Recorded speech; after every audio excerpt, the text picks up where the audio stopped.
আমি বলবো যে এয়ারলাইন্স কর্তৃপক্ষ নিয়মিত এখানে ফ্লাইট পরিচালনা করতেন, হঠাৎ করেই কাউকে কিছু না জানিয়ে তাদের এই কার্যক্রম বন্ধ করবার কারণে আমি মাননীয় বিমান মন্ত্রী, বিমান প্রতিমন্ত্রীর সাথে কথা বলেছি। তারই ধারাবাহিকতা এয়ারলাইন্স কর্তৃপক্ষের যিনি ব্যবস্থাপনা পরিচালক তার সাথে আমরা সচিবালয়ে বৈঠক করেছি। আমরা আশা করছি যশোরবাসী এই অসুবিধা বিবেচনায়, দক্ষিণাঞ্চলের মানুষের অসুবিধা বিবেচনায় দ্রুততম সময়ের মধ্যে তারা আবার তাদের পুনরায় কার্যক্রম শুরু করবেন ইনশাআল্লাহ। এখানে যিনি এক্সিকিউটিভ ইঞ্জিনিয়ার মহোদয় বলেছেন, আপনাদের দোয়া, আপনাদের শুভকামনা এবং আপনাদের ভোটে নির্বাচিত হয়ে দায়িত্ব দেবার পর প্রথম যে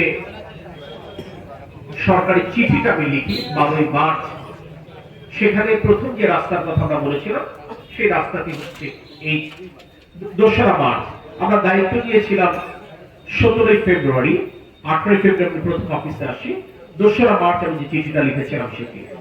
এটা একটি পূর্বাপর রয়েছে। আপনাদের যে কারণে মানে প্রশ্ন জাগতে পারে যে প্রথম চিঠিটা কেন চাচরা এটা লিখল। চাচরা ইউনিয়ন বাসী যেমন খুশি, আমার বাকি ইউনিয়ন পৌরসভার মানুষ একটু মনোকষ্টে ছিল, তাহলে আমাদের কাজটা কত শুরু হবে।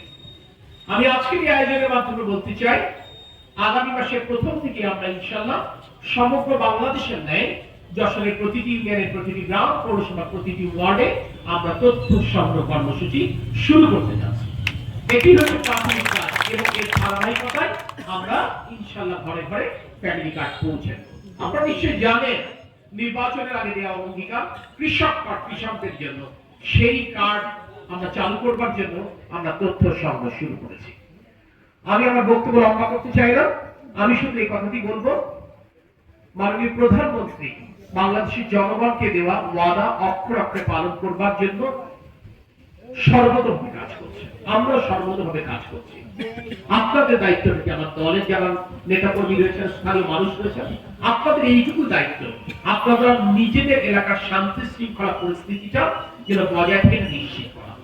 এই এলাকাকে মাদক মুক্ত করতে হবে, এই এলাকাকে সন্ত্রাস মুক্ত রাখতে হবে। এই আমি আপনাদেরকে কথা দিচ্ছি, এই এলাকাকে মাদক মুক্ত রাখা এবং এই অঞ্চলকে সন্ত্রাস মুক্ত রাখবার দায়িত্বটা যদি এলাকাবাসী আপনারা কাঁধে তুলে দেন, আপনাদের উন্নয়নের দায়িত্ব আপনারা আমার কাঁধে তুলে দিয়েছেন, ইনশাআল্লাহ সেই দায়িত্ব পালন